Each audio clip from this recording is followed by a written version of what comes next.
Hey guys, it's Kristen with ICStarsQuilting.com. I've had a whole lot of questions on my design board recently. I'm not sure what sparked that or why that's all of a sudden a huge interest, but thought I'd show you a little bit more behind the scenes since you're asking for it so that you can figure out what works for you. I'm going to talk about some different design board ideas today. Ways that are permanent, ways that are non-permanent, lots of different things that you can do to lay out your quilt pieces and your project pieces where you can see them and where you can make the project the way that you want it. So you can kind of visualize it and then step back and look at it again, So first of all, this place is kind of a revolving mess, okay? I like to show the prettier side of things when I'm filming videos, like all people do, but it's a mess in here and you're gonna get like a wide view angle of all of the things that are going on today. So like behind me is my design board.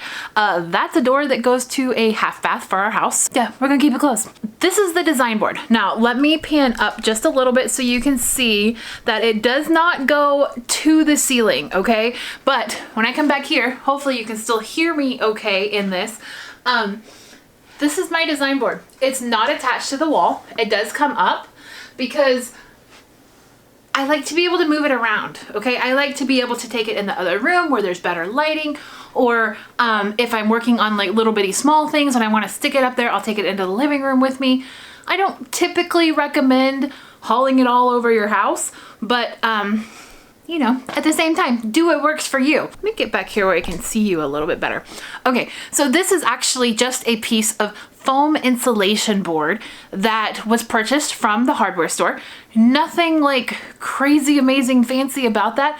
It's just foam insulation board. It's what you put like inside your walls, or I don't know what you use foam insulation board for, but I use it for a quilt board. It's just from the hardware store. It's really not that expensive. I went online and I looked, and this is the current price of a piece of foam insulation board that is, yeah, I think it's 4x8. So it's roughly like 4x8, okay? Now you can cut it down to the size that you need if you need something a little bit smaller. Personally, I really like the big one because even when I'm doing like throw size quilts, which is what I normally do, I find that once I get my pieces all laid out, I usually have at least a couple extra rows that need scooting over to be able to see the whole quilt at one time. So if you're going to get a board, make sure that it's big enough for your projects to go on, okay? Now, let me show you what I did to make this board usable for my quilts, okay? I'm gonna bring it up here so we can see it together, okay? In a minute, I'm gonna flip it around. That way you can see the back of the board too and see how I actually did this.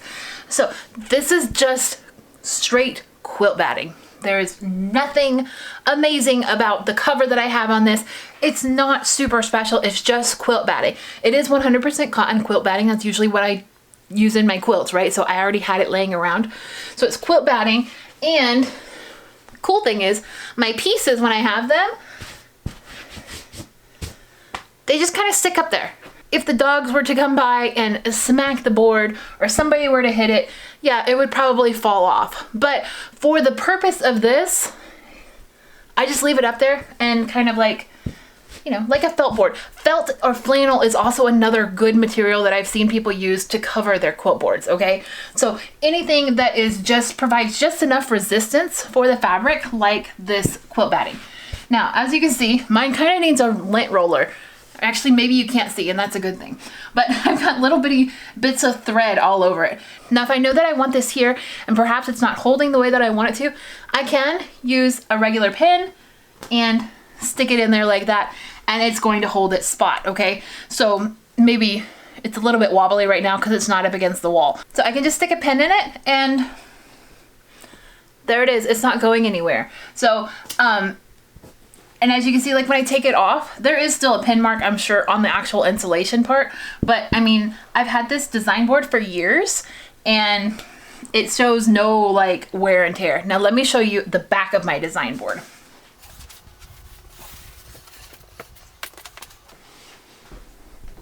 It's not so pretty on the back, is it? No, it's not, but it works. So all it is the quilt batting is taped to the back of the insulation board, okay? Now, I have seen other quilters. Now, listen to this. This is brilliant, and I had not thought of it, okay? But I've seen quilters who have taken batting and they sewed a sleeve. So basically like a 3-sided pouch of these big pieces of batting, like you would like a bag, okay? And they made a sleeve that went over the top of it and went all the way down on both sides. So you know what that makes? A double-sided design board. Isn't that brilliant? Yeah, that's brilliant. Did I think of it? No, I didn't. But this also works if you have a one-sided design board and that's what you're going for. This works, okay? Now, you can be, if you have like the extra wall space for this, that is fantastic. You can take this and you can actually mount it to the wall to where it's nice and flat and it's not going to like jiggle like you saw me doing a minute ago, holding up my design board here closer to the camera so you can see. And it's not gonna jiggle, okay? That's really good for a nice permanent solution. This is kind of temporary, like I said, because I take it into other rooms of the house, or I'll move it around my sewing room, or I rearrange my sewing room, or I move things, I move my desk, whatever.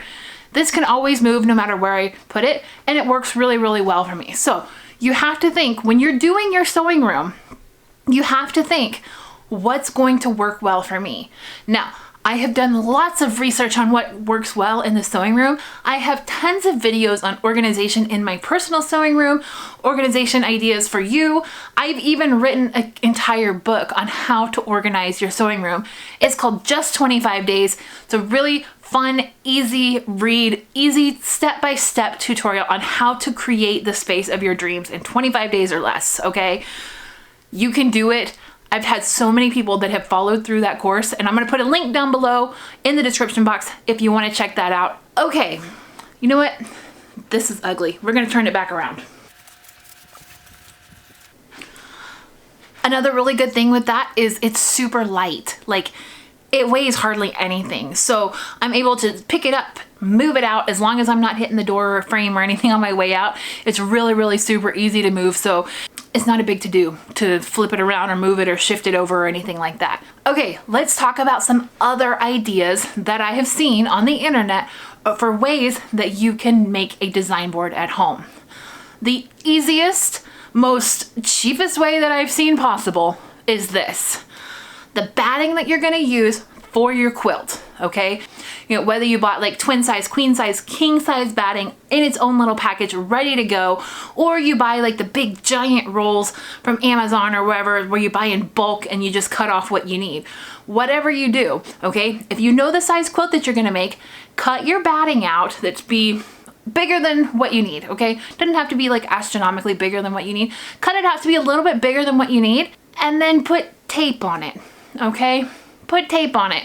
Now, if you have like a semi-blank wall in your house, okay? Or like over a window where there's no furniture underneath it or whatever, I found that like picture frames and stuff are okay. They're gonna make your batting stick out a little bit. But this is what I do when I have really, really, really big quilts, because they won't fit on that little design board that I have, which is not that little, but still, if I have a really, really big quilt, it's not gonna fit on that.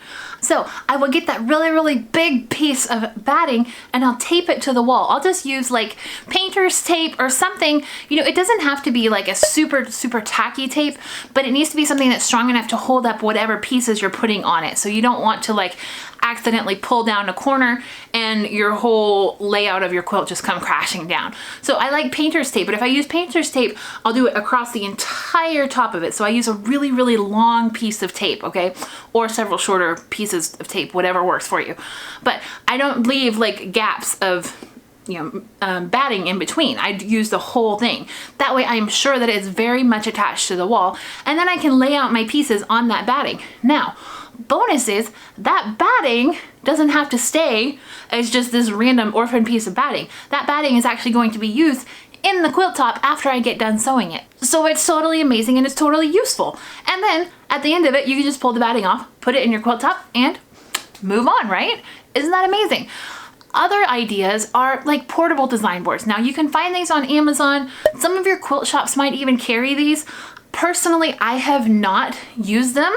They seem like they would be really, really amazing if you have the space for them, okay? Or if you have the time and effort that it takes to set it up and take it down in between uses, okay?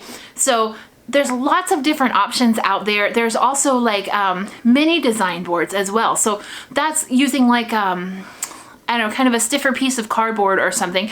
And those are normally like desktop size, right? That you can like lay out your block pieces on so that you know exactly where your block pieces go. Those are called mini design boards. And that's just, like I said, just really more for organizing your block, not necessarily like an entire quilt. So if you have multiple blocks in the entire quilt that are exactly the same, then you can just lay them out on your mini design board. Hopefully that helps and it gives you a little bit more ideas on ways that you can incorporate a design board into your sewing space, into your crafting room, and get your ideas like up where you can see them and visualize them, because I think visualizing the quilt is really, really important when you're working on it. If you don't love it when you're seeing it on the design board, you're not gonna love it when it's actually in like quilted form. And that's so much more effort put into a project that you're not sure that you're gonna love, right?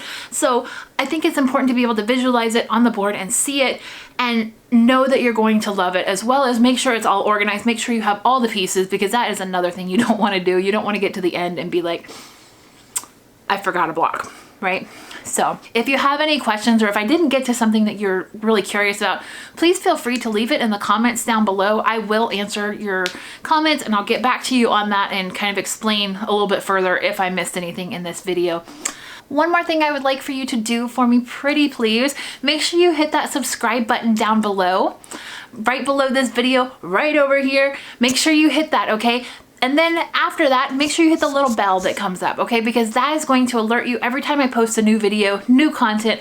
I am uploading new stuff every single week, sometimes multiple times a week. It just depends on how much time I have free to film these videos and edit these videos for you. But I love posting new stuff. Make sure that you are subscribed to my channel. It really means a lot to me. I hope you know how much I love you and I appreciate you. If you have anything else that you would like to see me cover, please contact me and let me know, or leave a comment. Either way, I'll see it somehow. And I look forward to talking to you soon. I'm Kristen with ICStarsQuilting.com. Bye.